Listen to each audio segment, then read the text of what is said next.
Bwana Yesu asifiwe. Tunamshukuru tena Mungu kwa kutupa nafasi nyingine siku ya leo ili tuweze kuendelea na somo letu, somo linaloenda kwa jina la self awareness.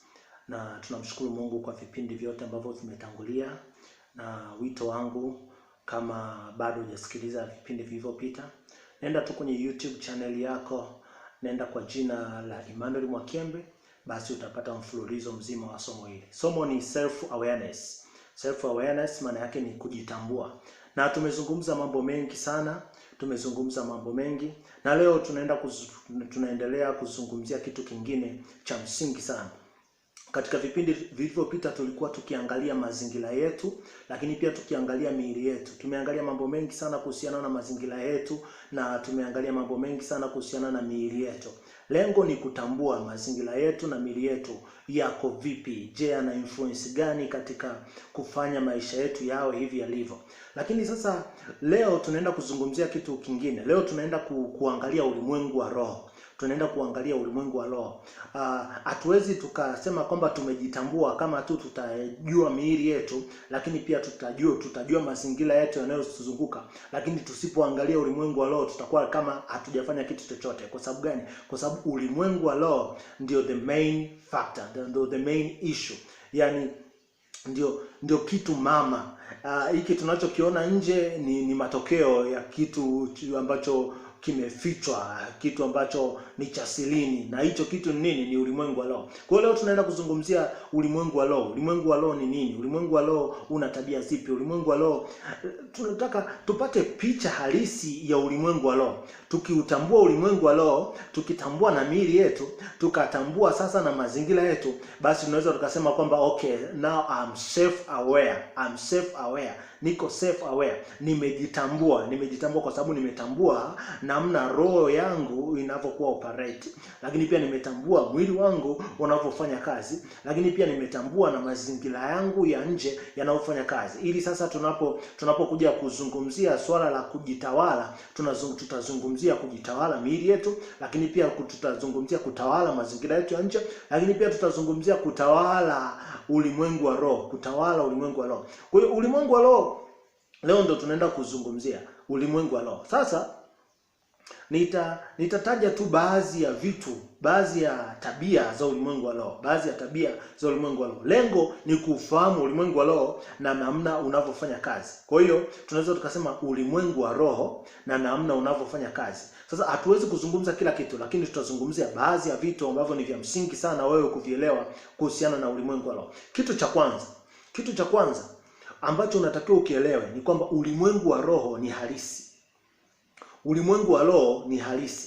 Yaani unaposikia kuhusiana na ulimwengu wa roho, ni vyema ukajua kabisa ulimwengu wa roho ni halisi. Na ninaposema halisi, maana yake upo na unatenda kazi. Ulimwengu wa roho ni halisi na upo na unatenda kazi. Kwa hiyo usifikiri ni kitu tu cha imagination. Usifikiri ni kitu watu wanaigiza. Usifikiri ni kitu ambacho ni halisi na kipo na kinatenda kazi. Ulimwengu wa roho upo na unatenda kazi. Sasa nitazungumzia baadhi ya vifungu. Sasa hatuwezi tukasoma kila kifungu, lakini ukipata muda pitia hivi vifungu na visome. Ukisoma katika kitabu cha Yohana 4 mstari wa 21, neno la Mungu linasema Mungu ni roho, na wote wamwabudu inawapasa wamwabudu katika roho na kweli. Kwa hiyo kama Mungu ni roho, maana yake ulimwengu wa roho upo na Mungu yupo, na Mungu ni roho, na wamwabudu inawapasa wamwabudu katika roho na kweli. Maana yake kuna namna ya kumwabudu Mungu. Hii namna ni lazima uhusianishe ulimwengu wa roho na ulimwengu wa mwili. Kwa sababu gani? Mungu ni roho. Ili muelewane na Mungu ni lazima kuwe na connection ya kiroho kati ya mtu na Mungu, kwa sababu Mungu ni roho. Kwa ulimwengu wa roho upo na unafanya kazi. Ukisoma katika kitabu cha Kolosai 1 mstari wa 16, anaeleza jinsi ambavyo Mungu ameumba vitu vyote, vitu vinavyoonekana na vitu visivyoonekana. Vitu visivyoonekana ni vipi? Vitu visivyoonekana ni vitu vya ulimwengu wa roho, kwa maana ya kwamba havituvioni kwa macho ya nyama, macho ya kawaida. Vinaonekana kwa macho ya rohoni, ni vitu vya rohoni, na ndio maana vipo katika ulimwengu wa roho. Kwa hiyo ulimwengu wa roho upo, ni halisi na unatenda kazi. Lakini pia ukisoma Waraka wa Mtume Petro sura ile ya 5 mstari wa 8 anaelezea jinsi ambavyo anasema shetani ni kama simba aungurumaye akitafuta ni nani wa kummeza. Kumbe shetani yupo. Shetani ni yupo na anatenda kazi. Ni kama simba aungurumaye, anasema anatafuta mawindo, anatafuta nani wa kummeza. Sasa nikisema leo umewahi muona shetani kwa macho ya kawaida, unasema sijawahi muona shetani. Lakini swala la wewe kutomuona kwenye macho ya nyama haimaanishi kwamba shetani yupo na anatenda kazi. Na vitu vingi vinavyodhihirika kwenye ulimwengu wa mwili ni matokeo ya namna shetani anayofanya kazi, lakini pia ni matokeo ya namna Mungu anayofanya kazi. Kwa hiyo kitu cha kwanza nataka ujue kwamba ulimwengu wa roho upo. Ulimwengu wa roho upo na unatenda kazi. Na tunapozungumzia ulimwengu wa roho, maana yake tunazungumza vitu vya rohoni, vitu ambavyo havionekani kwa macho ya nyama, vitu ambavyo huwezi ukaviaccess kwa masikio ya nyama. Ni vitu ambavyo vipo na vinatenda kazi, lakini huwezi ukaviona kwa macho ya nyama. Ni mpaka upate uvuvio, ni mpaka macho yako yawe connected na ulimwengu wa roho ndio unaweza ukaviona. Lakini hivi huwezi ukaviona. Ni kwa sababu ni vitu vya rohoni. Vitu vya rohoni vinaonekana kwa namna ya rohoni. Hicho kitu cha kwanza nataka ukifahamu. Lakini pia kitu cha pili nataka ukifahamu ni kwamba sasa chochote kinachotokea katika ulimwengu wa mwili, chochote unachokiona kimetokea katika ulimwengu wa mwili, ni either kimeamuliwa katika ulimwengu wa roho, kimeamuliwa katika ulimwengu wa roho, ama kimeratibiwa katika ulimwengu wa roho. Yaani chochote unachokiona kinatokea katika ulimwengu wa roho wa mwili, maana yake kimeamuliwa katika ulimwengu wa roho. Kwa hiyo maana yake kitu chochote unachokiona kinatokea katika ulimwengu wa mwili, source yake, the source of it ni katika ulimwengu wa roho. Source of it ni katika ulimwengu wa roho. Ukiona kuna maamuzi yoyote yanatolewa, ukiona kuna kitu chochote kimeamuliwa kifanyike, ukiona kuna teknolojia zinafanyika, ukiona chochote kimeamuliwa katika ulimwengu wa roho. Na ndio maana hata sisi Mungu ametupa hayo mamlaka. Ukisoma katika kitabu cha Mathayo 18 mstari wa 18, anasema Mungu anakuambia kwamba ametupa mamlaka ya kwamba chochote tutakachokifunga duniani na mbinguni kimefungwa, na chochote tutakachokifunga mbinguni na duniani kimefungwa. Kwa hiyo tutakachofungua kimefunguliwa, tutakachokifungua duniani na mbinguni kimefunguliwa, tutakachokifunga duniani na mbinguni kimefungwa. Anataka tuambie nini anamaanisha? Maana yake lolote tutakaloliamua katika ulimwengu wa roho, lolote tutakaloliamua katika ulimwengu wa roho ya kwamba litokee hapa duniani litatokea,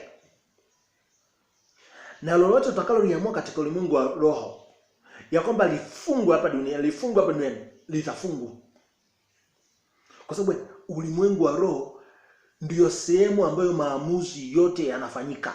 Sehemu ambayo maamuzi yote yanafanyika. Kwa hiyo lolote linalotokea duniani limeamuliwa katika ulimwengu wa roho. Kwa hiyo ukiona watu wanaomba, usikiona igiza. Ni kitu ambacho ni kitu halisi. Ya kwamba kuna kitu ili kitokee duniani ni lazima kiamuliwe katika ulimwengu wa roho. Ni lazima kipewe ruksa katika ulimwengu wa roho. Ni lazima kipewe go ahead katika ulimwengu wa roho ili kiweze kufanya nini? Kiweze kutokea hapa duniani. Kwa hiyo kama jinsi ambavyo Mungu ametupa sisi mamlaka, ndivyo hivyo ambavyo pia na shetani na malaika zake wanaendelea kufanya kazi, wakiamua vitu kadha wa kadha vitokee hapa duniani, vitu ambavyo ni vibaya, vitu ambavyo vinatesa watu, magonjwa, mateso, mapepo yanatesa watu. Tunakuja tunaona matokeo mabaya kwenye maisha ya watu, lakini ni vitu ambavyo vimeamuliwa katika ulimwengu wa roho.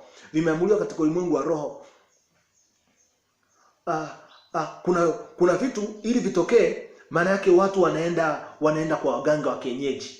Wanaenda kwa waganga wa kienyeji, wanaenda kwa wachawi. Wakishaenda kwa waganga wa kienyeji na wachawi, basi wanaenda kutamka maneno kule. Wanachokitafuta nini? Wanatafuta kutengeneza kitu katika ulimwengu wa roho kitokee katika ulimwengu wa mwili. Na kama hauna Mungu, una hatari kubwa sana, kwa sababu kikishaamulio hicho kitu kitakupata tu. Kikishaamulio, hata kama ni kitu kibaya, kitakupiga tu. Na ndio maana usifikiri kwamba kila kitu kinachotokea hapa duniani ni kitu cha kawaida tu. Hapana. Sio kila kitu kinachotokea ni kitu cha kawaida. Hapana. kila kitu kimeamuliwa katika ulimwengu wa roho. Kwa hiyo kuna vitu vibaya vinaweza vikaamuliwa katika ulimwengu wa roho vikupate, na vitakupata kama hauna Mungu. Kama hauna ulinzi vitakupata tu. Yanaweza yakaamuliwa magonjwa katika ulimwengu wa roho yakupate, kama hauna Mungu, kama hauna ulinzi yatakupata tu. Utajikuta jana ulikuwa mzima, leo unaumwa taabani, uko hoi, lakini hujui hata nini kimetokea. Kuna watu hata wanakufa, lakini si kana kwamba vifo vyao ni Mungu labda sio kwamba Mungu amepanga. Hapana, ni kamati za kichawi ndio zimepanga hivyo vifo. Vimempiga huyo mtu na amekufa.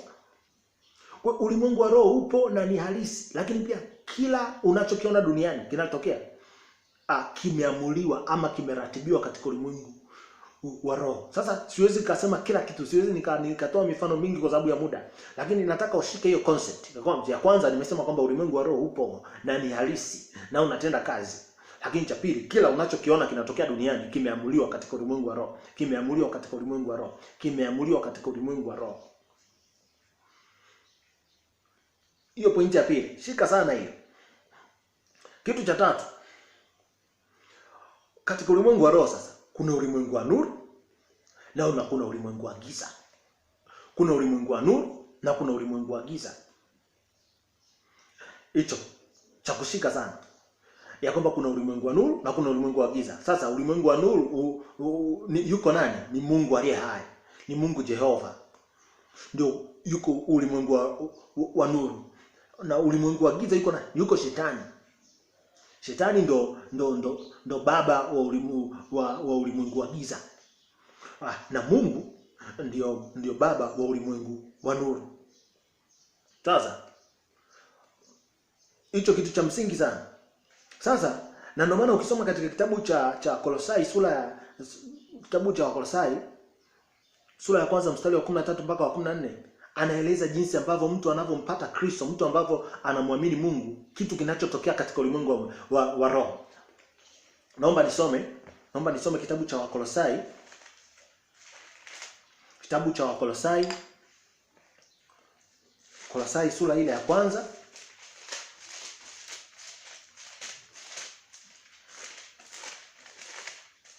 Sura ile ya kwanza mstari wa 13.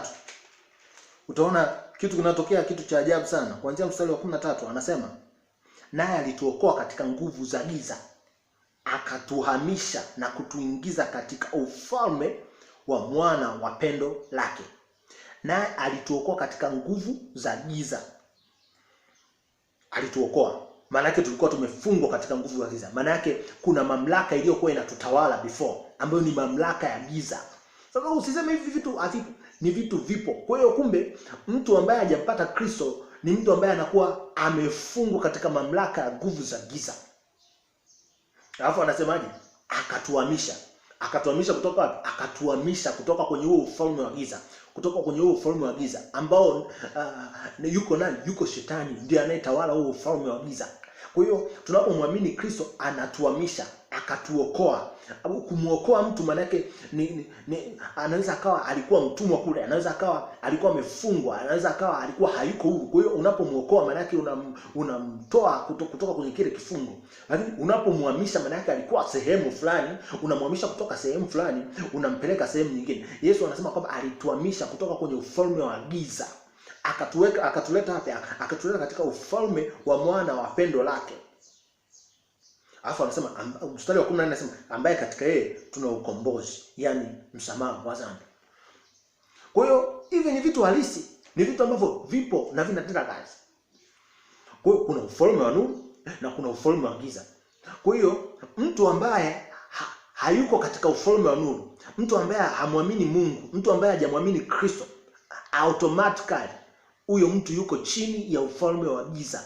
Maana yake chochote kinachotokea katika maisha yake kinaamuliwa, kinaratibiwa na ufalme wa giza. Lakini mtu ambaye amemwamini Kristo, mtu ambaye anaenenda sawasawa na mapenzi ya Kristo, maana yake chochote kinachotokea kwenye maisha yake kinaamuliwa na ufalme wa nuru, ufalme wa Kristo. Kwa hicho kitu cha msingi sana cha kushika, kwamba kuna ufalme wa nuru lakini pia kuna ufalme wa giza. Kwa hiyo lazima mtu achague. Kwa hiyo kuna watu tumechagua kuwa katika ufalme wa nuru. Kuna watu tumechagua kuwa katika ufalme wa nuru, ambao ni ufalme unaratibiwa na Mungu mwenyewe. Lakini kuna watu na wanatenda kazi chini ya ufalme wa giza. Utakutana huko kuna wachawi. Utakutana huko kuna watu wanaamini katika ushirikina. Utakutana huko kuna watu wanaamini katika nguvu za giza. Utakutana huko na kuna watu wanafanya ibada za sanamu. Utakutana kuna mambo mengi sana. Na tutasoma kitabu cha Efeso kimeelezea zile falme zinavyotenda kazi. Sasa tuendelee. Kitu kingine ambacho nataka ufahamu kuhusiana na ulimwengu wa roho. Kitu kingine anasema ili chochote kitokee kilichoamliwa kwenye ulimwengu wa roho. Ili chochote kitokee kilichoamliwa katika ulimwengu wa roho. Lazima pawe na makubaliano na mwanadamu. Kwa sababu mwanadamu ndo amewekwa hapa duniani kama mtawala. Mwanadamu ndo amepewa mwili. Kwa hiyo ili chochote kitokee katika ulimwengu wa mwili huu, ni lazima pawe na makubaliano. Pawe na makubaliano na mwanadamu. Kwa hiyo na ndio maana Mungu anasema sisi ni watenda kazi pamoja na yeye. Maana yake ili nguvu za Mungu zionekane hapa duniani, ni lazima mwanadamu ashirikiane na Mungu kutenda kazi. Na ndipo sasa tumuone Mungu. Lakini pia ili shetani ajidhihirishe na ubaya wake na uovu wake hapa duniani, ni lazima pawe na makubaliano ya shetani na mwanadamu. Ndivyo sasa tutaona namna ambavyo nguvu za shetani na pia zinaonekana na zinajidhihirisha. Kwa hiyo mwanadamu aidha anaweza akatumika kudhihirisha nguvu za Mungu ama kudhihirisha nguvu za giza, nguvu za shetani. Kwa hiyo chochote kinachotokea kinamhitaji mwanadamu. Lakini kinatokea katika ulimwengu wa roho. Na ndio maana shetani anapotaka ubaya utokee, huwa anatumia ushawishi mkubwa sana kwenye nini? Anashawishi ufahamu wa mwanadamu. Anaushawishi ufahamu wa mwanadamu, akili ya mwanadamu anaishawishi sana. Akishawishi akili ya mwanadamu, akisha kubaliana na ule ushawishi wa ibilisi, uwe na uhakika mwanadamu atatenda sawa sawa na ule ushauri wa ibilisi. Kwa hiyo mabaya yatatokea. Akishauriwa auwe ataua. Akishauriwa aibe ataiba. Kwa hiyo maovu yatatokea. Lakini yasingeweza kutokea tu kama mwanadamu hajakubaliana. Kwa hiyo vivyo hivyo kitu cha Mungu ili kitokee lazima pia awepo mwanadamu. Nguvu za Mungu ili zionekane lazima awepo mwanadamu. Ili Mungu ajidhihirishe lazima awepo mwanadamu. Kwa hiyo mwanadamu ndo center ya kitu chochote cha ulimwengu wa roho kudhihirika hapa duniani, kutokea hapa duniani. Sasa kuna watu wanajikuta wakati mwingine wanaingia kwenye makubaliano bila ya wao kujua. Sio kwamba hujui, ila hujui kama hicho unachokubaliana nacho ndicho kinaleta matokeo hayo ambayo yangeweza kuleta matokeo. Unakuta tu mtu tayari anamilikiwa na mapepo. Unajiuliza imekuwaje huyu mtu kuwa na mapepo? Lakini kuna makubaliano yalifanyika. Lakini pia kuna makubaliano mtu anaweza akayafanya wakati mtoto wake yuko tumboni, akapandikiza roho fulani kwa huyo mtoto. Unaona kuna watu wanapandikiziwa uchawi toka wakiwa tumboni. Kuna watu wamepandikiziwa mapepo toka wakiwa tumboni. Kwa sababu mama zao walifanya makubaliano. Alafu wale watoto wakazaliwa na hayo maagano. Wakazaliwa na hayo maagano. Kuna familia leo hii zinateseka kwa sababu ya maagano fulani yaliingiwa na wazazi wao na mababu zao. Kwa hiyo chochote kinachotokea lazima kuwepo na makubaliano fulani yalifanyika. Na haya makubaliano lazima yamhusishe mwanadamu. Kwa hiyo unaweza ukaangalia maisha yako, vitu vinavyotokea kwenye maisha yako.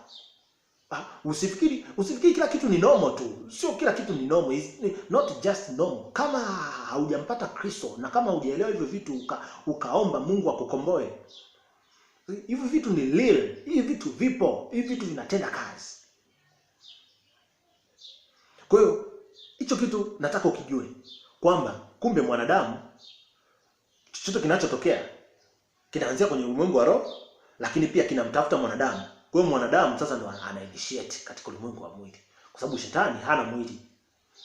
Mungu hana mwili. Na ndio maana hata Yesu alipokuja duniani alivaa mwili wa mwanadamu ili awe kama mwanadamu, ili afanane na mwanadamu. Alivaa mwili wa mwanadamu, alivaa mwili wa mwanadamu. Sasa tunaendelea. Kitu kingine ambacho nataka kukijue kuhusiana na ulimwengu wa roho ni kwamba mwanadamu ni roho. Kwa lugha ya Kiingereza nasema a human being is a spiritual being. Is a spiritual being. Sisi hatufanani na wanyama. Tuko tofauti kabisa na wanyama kwa sababu mwanadamu ni roho. Mwanadamu ni roho. Na ndio maana Mungu alituumba kwa mfano wake. Unajua kwa nini anasema sisi ni mfano wa Mungu? Kwa sababu mwanadamu ni roho. Kwa hiyo mwanadamu ni roho. Anaishi, anayo nafsi, lakini pia anaishi ndani ya mwili. Kwa hiyo tunaishi ndani ya mwili, lakini mwanadamu ni roho. Kwa hiyo hicho kitu nataka ukifahamu kabisa ya kwamba mwanadamu ni roho. Kwa hiyo na ndio maana mwanadamu ana uwezo wa kuoperate mwilini na rohoni. Ana uwezo wa kuoperate mwilini na rohoni. Kuna watu wanajiuliza, jana niliota ndoto fulani amekufa. Hasijapita hata siku mbili kweli yule mtu amekufa. Wewe ni roho, kuna kitu ulikiona katika ulimwengu wa roho. Kumbuka nimekwambia kwamba chochote kinachotokea duniani kinaanzia katika ulimwengu wa roho. Kwa hiyo kuna wakati unaonyeshwa vitu vya rohoni. Kuna wakati mtu anaota ndoto hata haelewi maana yake, lakini baada ya siku kadhaa anakuta kimetokea. Kuna mwingine anasema kwamba okay, nitaka niende sehemu fulani, lakini nikasita, haelewi kinacho operate ndani yake. Wewe ni roho. Yaani kuna namna fulani umekuwa associated na vitu vya rohoni. Kwa hiyo uwe unamjua Mungu, uwe unamjui Mungu. You are a spiritual being. You are a spiritual being. You are a spiritual being. Mwanadamu ni roho. Ni roho. Kwa wewe halisi ni mtu wa ndani. Ni mtu wa ndani. Ni mtu wa ndani. Wewe halisi ni mtu wa ndani. Sio huu mwili wa nje. Wewe halisi ni mtu wa ndani. Sasa kinachotokea roho yako ikiwa na influence kwa mwili wako. Roho yako, kumbuka roho yako ni roho ya Mungu. Imetoka kwa Mungu. Ikiwa na influence kwa mwili wako, utatenda matendo ya kumpendeza Mungu. Utaishi kile ambacho umekusudiwa kuishi duniani. Lakini mwili wako ukiwa na influence kwa roho yako, kumbuka mwili unafuata matendo ya ulimwengu huu. Na matendo nyuma ya ulimwengu huu, nyuma ya ulimwengu yuko nani? Yuko shetani. Maana yake mwili wako ukiinfluence roho yako, maana yake utatenda matendo maovu. Kwa hiyo shika kwamba you are a spiritual being. Yaani wewe ni kiumbe wa rohoni. Wewe ni kiumbe wa rohoni. Lakini umevaa mwili. Umevaa mwili ili uweze kuoperate hapa duniani. Kwa hiyo katika kuwa aware ulimwengu wa roho ni nini na unafanyaje kazi na unamuhusiana gani na wewe, hicho kitu lazima ukielewe. Hicho kitu lazima ukielewe. Na ndio maana ukilala utakuta unaota ndoto. Na ndio maana kuna wakati unaona maono. Na ndio maana kuna wakati unasita. Na ndio maana Mungu amekuwekea maamuzi kwamba unaweza ukakubaliana na kitu ama usikubaliane na kitu. Mungu amekupa will, amekupa free will. You are a spiritual being. Mwanadamu ni roho. Hicho nimezungumza ni kitu cha 5. Sasa kitu cha 6 ambacho nataka ukielewe. Nataka uelewe anguko la mwanadamu pale bustani ya Eden kuna maanisha nini? Katika lugha ya kiroho ya lile anguko ni nini? Sikiliza, Mungu alipomuumba mwanadamu alimpa mamlaka, utukufu wake ukatanda pale kwenye bustani ya Eden. Mwanadamu alikuwa ni kiumbe ambacho ana uwezo wa kuongea na Mungu ana kwa ana, kwa sababu utukufu wa Mungu. Na Biblia inatuambia kila wakati wa jua kupunga Mungu alikuwa anakuja pale kwenye bustani ya Eden, anaongea na Adam, anaongea na Hawa. Kwa hiyo mwanadamu alikuwa anafanana kabisa na Mungu. Mwanadamu akapewa uwezo, akapewa mamlaka. Vitu vingine vyote viliweka chini ya mamlaka yake, avitawale, aviongoze. Kwa hiyo tunaweza kusema kwa lugha nyingine, mwanadamu alikuwa ni mtunga sera za ulimwengu huu. Vitu vyote ambavyo vinatawala ulimwengu huu, mwanadamu ndo alikuwa anashauriana na Mungu namna ambavyo vinatakiwa kuwa na namna ambavyo vinatakiwa kuwa pale. Na ndio maana hata ilipotokea kesi ya kuwapa wanyama majina, Mungu hakuwapa wanyama majina, alimpa hiyo Adam kazi, kwamba Adam, wape wanyama majina. Kwa wanyama wote unaoona hapa duniani wamepewa majina na Adam. Kwa alikuwa na uwezo mkubwa sawa sawa na Mungu. Kwa Mungu alikuwa anatawala mbinguni, uwezo wa kutawala duniani alipewa mwanadamu. Sasa mwanadamu alipoasi, alipoenda kinyume na agizo la Mungu, kilichotokea ni kwamba shetani ndo akayatoa yale mamlaka. Sasa akayatoa yale mamlaka. Kwa hiyo mwanadamu akawa chini ya shetani, akawa chini ya shetani, akawa chini ya shetani. Kwa hiyo ndo lugha ya rohoni, lugha ya kiroho. Akatoa yale mamlaka. Kwa hiyo yale mamlaka yote aliyokuwa nayo mwanadamu yakawa ameyatoa shetani. Kwa sababu ni mwanadamu alienda kinyume na agizo la Mungu. Shetani akatoa yale mamlaka. Kwa hiyo mwanadamu akawa chini ya shetani. Kwa hiyo shetani akaanza kumtumikisha mwanadamu. Akaanza kumtumikisha. Shetani sasa ndo akawa na mamlaka ya kutengeneza, anafanya anachotaka huko duniani kwa kumtumia mwanadamu. Kwa kumtumia mwanadamu. Kwa hiyo influence mwanadamu akawa anaoperate kwa influence ya shetani. Sasa ndio maana Yesu alikuja kumkomboa mwanadamu. Yesu alikuja kumkomboa mwanadamu. Kwa nini Yesu alikuja? Yesu alikuja kurudisha yale mamlaka ya mwanadamu. Ndio maana Biblia inasema kwamba Yesu akashuka kuzimu, akamnyang'anya shetani funguo za mamlaka. Funguo za mamlaka. Alafu Yesu alipofufuka akasema kwamba nimewapa ninyi mamlaka zidi ya nguvu zote za yule adui. Ukisoma kitabu cha Marko 16. Zidi ya nguvu zote za yule adui nimewapa ninyi mamlaka. Akasema mtaweka mikono juu ya wagonjwa. Kwa hiyo nini kilitokea? Maana yale mamlaka ambayo alinyang'anywa, Yesu alikuja tena akayarudisha. Lakini kwenye bustani ya Eden mwanadamu alipoteza mamlaka. Yesu alikuja akarudisha yale mamlaka. Kwa hiyo saizi kwa sababu Yesu amekwisha kurudisha yale mamlaka. Maana kila mtu anayemwamini Kristo kwa ni Bwana na Mwokozi wa maisha yake hana tofauti yoyote na yule Adamu wa kwanza.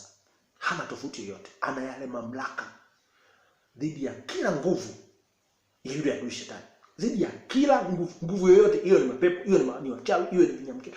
Nguvu yoyote ile ya ibilisi anayo mamlaka. Akishika neno la Mungu, akimwamini Mungu, anayo hayo mamlaka. Kwa hiyo bado na kuelezea tu dhana ya ulimwengu wa roho. Nini kinatokea katika ulimwengu wa roho? Lakini kitu cha saba ambacho nataka kukifahamu. Kitu cha saba. Malengo ya kila ufalme katika ulimwengu wa roho. Malengo yake ni nini? Lengo la ufalme wa Mungu ni nini? Lengo la ufalme wa giza ni nini? Ni kupata influence kwa mwanadamu. Kupata influence kwa mwanadamu. Kupata influence kwa mwanadamu. Kwa hiyo ulimwengu wa roho, ulimwengu wa nuru ambao ni ulimwengu wa Mungu, unatafuta kupata influence kwa mwanadamu. Lakini pia na shetani anatafuta influence kwa mwanadamu. Mungu anapopata influence kwa mwanadamu, ufalme wa Mungu unadhihirika. Ufalme wa Mungu unaonekana. Ufalme wa Mungu unakuwa ni very real kwenye maisha ya mwanadamu. Lakini vivyo hivyo shetani akipata influence, hali inakuwa mbaya. Ufalme wa giza unaonekana. Ufalme wa giza unatawala. Ufalme wa giza unaopaleta hapa duniani. Kwa hiyo ili Mungu adhihirike, ni lazima mwanadamu akubali kuongozwa na Mungu. Mwanadamu akubali kuishi sawasawa na kanuni za Mungu. Mwanadamu akubali Mungu kujidhihirisha kupitia mwili wake. Kwa hiyo lazima ujue, ukiona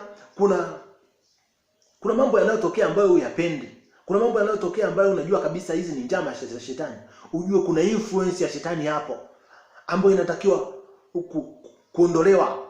Ujue kuna mamlaka ya shetani hapo ambayo inatakiwa kuondolewa. Ujue kuna uongo wa shetani hapo ambao umetawala watu, unaotakiwa kuondolewa. Na ndio anasema nao wakamshinda kwa damu ya mwana kondoo. Mungu ametupa ushindi. Haijalishi shetani ameinfluence watu wangapi. Kwa ile nguvu, kwa sababu nguvu ya Mungu inaishinda ile nguvu ya shetani. Maana nguvu iliyopo ndani yetu ni nguvu ambayo ni zaidi ya mamlaka zote. Kwa hiyo tuna influence, haijalishi wingi wa watu. Tuna influence, haijalishi. Maadamu tumeamua kuenenda na kutembea katika kanuni za Mungu. Kitu kingine ambacho ninachotaka kufahamu katika kuhusiana na ulimwengu wa roho ni kwamba katika ulimwengu wa roho kuna vita. Kuna vita. Ili uwe salama ni lazima uwe aware kwamba kuna vita. Na ndio maana anasema ukisoma sasa katika kitabu cha Efeso 6:10. Acha nisome hiki kitabu cha Efeso sura ya 6 kuanzia mstari wa 10. Bila haijatoficha. Anasema hatimaye mzidi kuwa hodari katika Bwana, katika uwezo wa nguvu zake. Katika uwezo wa nguvu zake. Tuzidi kuwa hodari. Yaani ni kitu cha muendelezo, ni kitu cha kila siku. Ni kitu cha kila siku. Kwa nini tuzidi kuwa hodari? Kwa nini isiwe katika nguvu zingine? Kwa nini katika uwezo wa nguvu za Mungu? Katika uwezo wa nguvu za Mungu. Kwa nini? Anatoa sababu. Anasema anaendelea anasema vaeni silaha zote za Mungu. Anasema mpate kuweza kuzipinga hila za shetani. Kwa hiyo kuna kuvaa. Kwa hiyo ni kitu cha muendelezo. Kuzipinga hila za shetani sio kitu cha siku moja, sio kitu cha mara moja, ni kitu cha muendelezo, ni kitu cha kila siku, ni kitu cha kila saa, kitu cha kila dakika. Kwa sababu shetani ana hila. Na kumbuka tumesoma ule mstari unasema kwamba shetani ni kama simba ya ungumai akitafuta nani wa kummeza. Kwa hiyo wakati wote anatafuta nani wa kummeza, wakati wote ana spread zile hila zake. Anasambaza chuki, anasambaza uongo, anasambaza hila. Kwa hiyo anasema vaeni silaha zote mpate kuweza kuzipinga hila za shetani. Anasema kwa maana kushindana kwetu sisi si juu ya damu na nyama. Si juu ya damu na nyama. Kwa nini anasema kushindana kwetu sio juu ya damu na nyama? Yaani mashindano yetu sio kwenye vitu hivi vinavyoonekana. Sio kwenye vitu hivi vinavyoonekana. Hivi vitu vinavyoonekana ni matokeo. Ni matokeo. Kumbuka nilikwambia kwamba lazima ujue kitu kimoja. Kwamba chochote unachokiona hapa duniani kimeratibiwa katika ulimwengu wa roho. Ni matokeo. Kimeamuliwa katika ulimwengu wa roho. Kwa hiyo anasema kwamba msipate shida sana na hivi vitu mnavyoviona katika ulimwengu wa mwili. Wala msipate shida ya kushindana. Sababu vita vyetu sisi si juu ya damu na nyama, si juu ya hivi vitu vinavyoonekana. Sawa?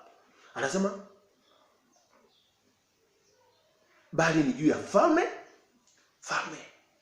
Juu ya falme.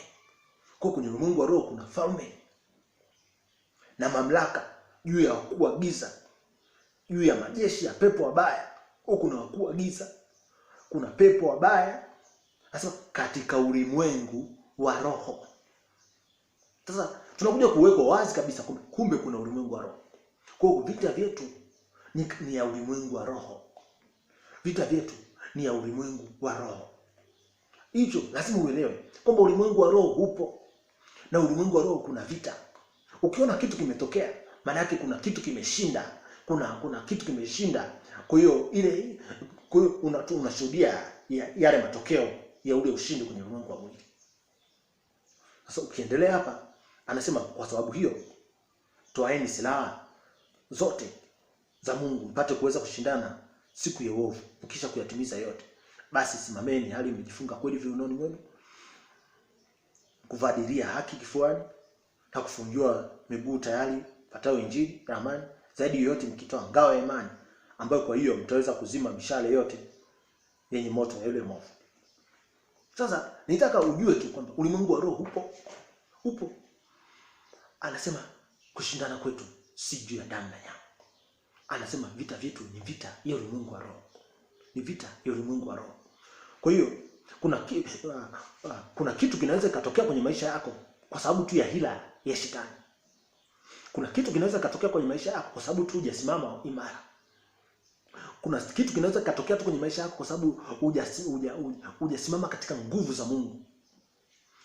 Kuna kitu kinaweza katokea kwenye maisha yako kwa sababu tu ya udhaifu ulionao wa imani. Kwa ulimwengu wa roho kuna vita. Kwenye ulimwengu wa roho kuna vita. Sawa, tunaishi maisha ya kawaida, lakini haya maisha ya kawaida tunayoishi ni vita. Hiyo vita inapambana wapi? Inapambana katika ulimwengu wa roho. Inapambana katika ulimwengu wa roho. Inapambana katika ulimwengu wa roho. Lakini kitu kingine ambacho ninachotaka ukifahamu ni kwamba wakati mwingine Shetani anajigeuza sasa. Anajigeuza kuwa kama malaika wa nuru. Kwa lazima tuwe makini sana kutofautisha sauti ya Mungu na sauti ya Shetani. Kwa sababu Shetani anajigeuza wakati mwingine, anajifanya kama Mungu vile. Anakujia na mawazo mazuri hivi ya kukudanganya, mawazo mazuri. Unafikiri kama wazo la Mungu, lakini kumbe wazo la Shetani. Hayo yote ni kuwa makini nayo, ya kuwa makini nayo. Na hiyo utaikuta katika kitabu cha Wakorinto wa pili sura ya 11 mstari wa 14, anaelezea namna ambayo Shetani anajigeuza kuwa kama malaika wa nuru. Lakini pia huyu Shetani ni muongo, ni baba wa uongo. Utaikuta wapi? Utaikuta katika Yohana sura ya 8 mstari wa 40. Sura ya 8 mstari wa 40. Sasa kitu ninachotaka kuizurisha, kukisisitiza ni kwamba ulimwengu wa roho upo na unatenda kazi. Ni lazima uwe aware kwamba ulimwengu wa roho upo na unatenda kazi. Unaposikia habari ya mapepo, unaposikia habari ya wachawi, unaposikia habari ya malaika, ni vitu halisi kabisa. Ni vitu ambavyo vipo na vinatenda kazi. Na nimezungumza kwa uchache sana namna ambavyo vinatenda kazi. Kwa uchache sana. Mungu akitupa neema siku nyingine tutazungumzia kwa ukubwa sana. Unaona? Na katika ulimwengu wa roho ametaja kuhusiana na mamlaka. Ukisoma katika maandiko, Biblia inasema kila mamlaka tunayoiona imeamriwa na Mungu. Kwa kuna uhusiano mkubwa sana kati ya mamlaka na ulimwengu wa roho. Kwa sababu gani? Mamlaka ikipitisha maamuzi, utake usitake, lazima ufuate hayo maamuzi. Kwa sababu gani? Mamlaka imesema. Serikali yote ikipitisha kitu, kiwe kibaya au kizuri, lazima utakifanyia kazi. Lazima utatia agizo. Kwa sababu hata Biblia inasema tiini mamlaka iliyowekwa. Kwa hiyo utakuja ugundua kwamba kumbe Shetani, ulimwengu wa roho, katika ulimwengu wa roho kuna uhusiano mkubwa sana na mamlaka. Kwa ndio maana tunatakiwa tuombee sana viongozi. Kwa sababu gani? Wanaweza kupitisha maamuzi ambayo yana influence ya kipepo, maamuzi ambayo yana influence ya nguvu za giza. Ili kwa ajili gani? Kwa ajili ya kusambaza ubaya. Kwa Shetani anatumia sana mamlaka, lakini pia Mungu anatumia sana mamlaka. Tunapoombea viongozi, Mungu anateremsha hekima kwa wale viongozi, wanatoa maamuzi ambayo yanaleta mema. Na Biblia imesema kiongozi akitawala, kiongozi mwenye haki, nchi yote inastawi, nchi inastawi. Kwa hiyo ulimwengu wa roho upo. Kila kitu kinachotokea hapa duniani, ni matokeo tu. Hiyo ulimwengu wa roho. Nini kimeamuliwa kwenye ulimwengu wa roho? Kwa hiyo hivyo basi, tunapozungumzia swala la kujitambua, hatuwezi tukakamilisha issue ya kujitambua kama hautatambua kwamba kuna ulimwengu wa roho. Kwa sababu unaweza ukawa smart sana na kutafuta namna mbalimbali za kujitawala kimwili, lakini kwa sababu uko dhaifu katika ulimwengu wa roho, utashindwa. Kwa sababu gani? Kwa sababu umekuwa dhaifu kwenye ulimwengu wa roho. Lakini pia ni hatari kubwa sana mtu asipoelewa kuhusiana na mambo ya ulimwengu wa roho. Kwa sababu gani? Kuna mambo yanaweza akawa yanatokea kwenye maisha yake, anafikiri kwamba ni vitu vya kawaida, vinamtesa, vinamnyanyasa, lakini kumbe ni vitu vya kiroho. Kumbe Shetani anamtesa. Kumbe nguvu za giza zinamnyanyasa. No. Na ndio maana utakuta watu wengi wanahangaika kwenda kwa waganga, wanahangaika kwenda kutafuta nguvu kwa wachawi na nini. Kwa sababu gani? Kwa sababu kuna vitu vinakuwa vimewazidi akili. Yaani no matter how smart you are, hata kama umesoma mpaka elimu ya profesa, kuna kitu kinaweza ikatokea kinahitaji uelewa wa mambo ya ulimwengu wa roho. mambo ya ulimwengu wa roho. Unahitaji umpate Kristo. Unahitaji uwe na nguvu na mamlaka za katika ulimwengu wa roho. No. Usipoelewa hivyo vitu, unaweza ukafikiri ni vitu vya kawaida. Sio kila kitu ni kitu cha kawaida. Hapana. Vitu vingine vimetokana kwenye ulimwengu wa roho. Matokeo tunayaona katika ulimwengu wa mwili. Kwa hiyo ninaamini kabisa umepata angalau kidogo kuelewa kuhusiana na ulimwengu wa roho. Sasa katika vipindi vinavyoendelea tutajifunza namna ya kutawala ulimwengu wa roho. Mungu amekwisha tupa utawala. Lakini pia tutajifunza namna ya kutawala mwili. Lakini pia tutajifunza namna ya kutawala mazingira. Mungu akubariki sana. Tumekuwa na wakati mzuri. Naamini kabisa umejifunza kitu kikubwa. Naamini kabisa Mungu amekugusa kwa namna yako. Endelea kufuatilia hiki kipindi, usiache. Na ukipata nafasi sikiliza somo zima. Sikiliza vipindi vyote vilivyo tangulia. Ninaamini kabisa Mungu ataendelea kukugusa. Lakini pia usiache kusubscribe hii channel, lakini pia kushare na wengine. Share na wengine kwa kadri uwezavyo. Kwa kadri unavyoendelea kushare na wengine, ndivyo ambavyo unamponya mtu ambaye hata hukutarajia kama ungeweza kumponya. Ndivyo ambavyo unamfungua mtu ambaye hata hukutarajia kama kwa kushare naye tu hicho kitu unamfungua. Mungu akubariki na nikutakie wakati mzuri sana. Mungu awe pamoja nawe, akulinde na nuru za uso wake zikuangazie.